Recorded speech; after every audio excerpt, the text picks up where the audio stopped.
오늘 함께 읽으실 말씀은 사도행전 4장 13절에서부터 22절까지의 말씀입니다. 그들이 베드로와 요한이 담대하게 말함을 보고 그들을 본래 학문 없는 범인으로 알았다가 이상히 여기며 또 전에 예수와 함께 있던 줄도 알고 또 병 나은 사람이 그들과 함께 서 있는 것을 보고 비난할 말이 없는지라 명하여 공회에서 나가라 하고 서로 의논하여 이르되 이 사람들을 어떻게 할까? 그들로 말미암아 유명한 표적 나타난 것이 예루살렘에서는 모든 사람에게 알려졌으니 우리도 부인할 수 없는지라. 이것이 민간에 더 퍼지지 못하게 그들을 위협하여 이후에는 이 이름으로 아무에게도 말하지 말게 하자 하고 그들을 불러 경고하여 도무지 예수의 이름으로 말하지도 말고 가르치지도 말라 하니 베드로와 요한이 대답하여 이르되 하나님 앞에서 너희의 말을 듣는 것이 하나님의 말씀을 듣는 것보다 옳은가 판단하라.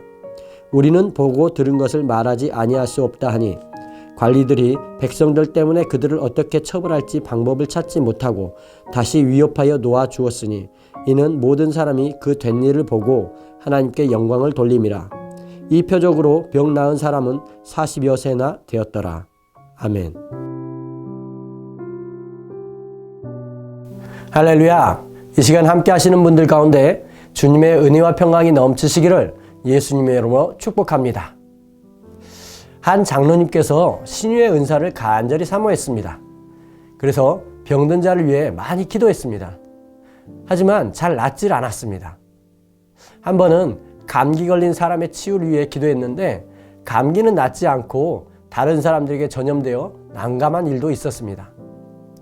그래도 포기하지 않고 병든 사람들을 위해 기도하는데 백혈병 있는 사람이 장로님의 기도를 받고 낫게 되었습니다. 그런데 치유를 받은 사람은 그 사실을 장로님께 말하지 않았습니다.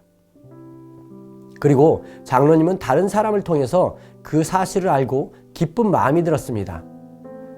또 그와 함께 그 사실을 알려주지 않은 것에 대해 서운함도 들었습니다.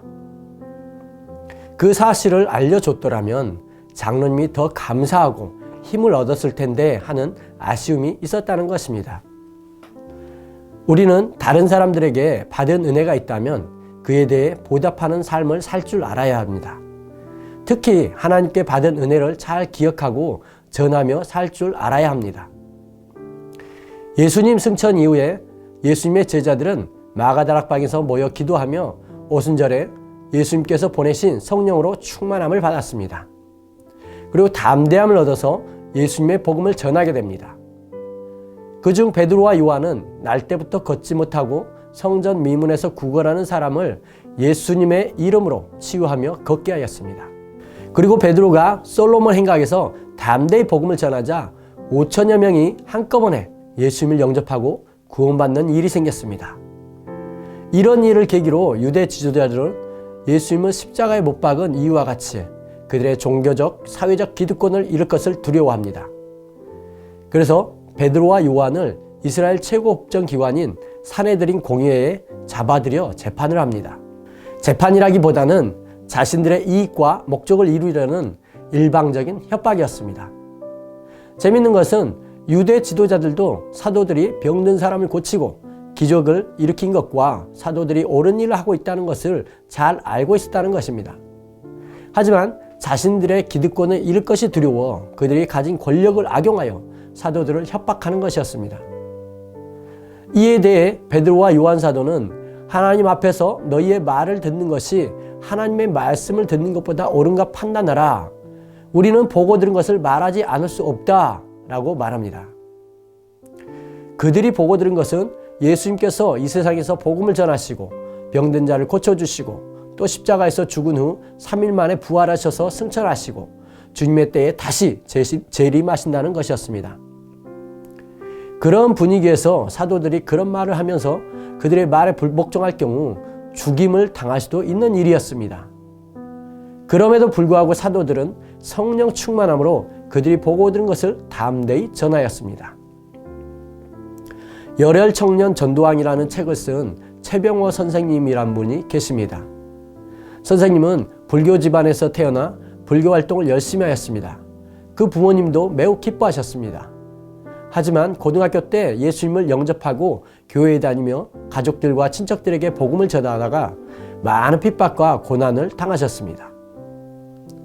예수님을 믿는 사람이라면 저마다 예수님께서 구원자라고 하는 믿음과 함께 하나님께 받은 특별한 은혜들이 있을 것입니다. 우리가 보거나 듣지 않고 믿지 않는 사실이라면 전하기도 어렵고 전해서도 안 될 것입니다. 하지만 정말 예수님에 대한 믿음과 하나님께 받은 분명한 은혜가 있다면 우리도 성령 충만함으로 사도들과 같이 그런 믿음과 체험을 담대히 전하며 살아가기를 예수님의 이름으로 축원합니다. 기도하시겠습니다. 할렐루야. 좋으신 하나님 아버지, 사도들이 목숨의 위협을 받으면서도 예수님에 대해 보고 들은 것을 담대히 전하는 것을 보았습니다.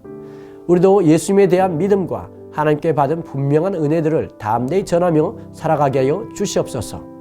언제나 우리의 기도를 들으시는 하나님께 감사드리며 이 모든 말씀 우리 주 예수 그리스도의 이름으로 기도드립니다. 아멘.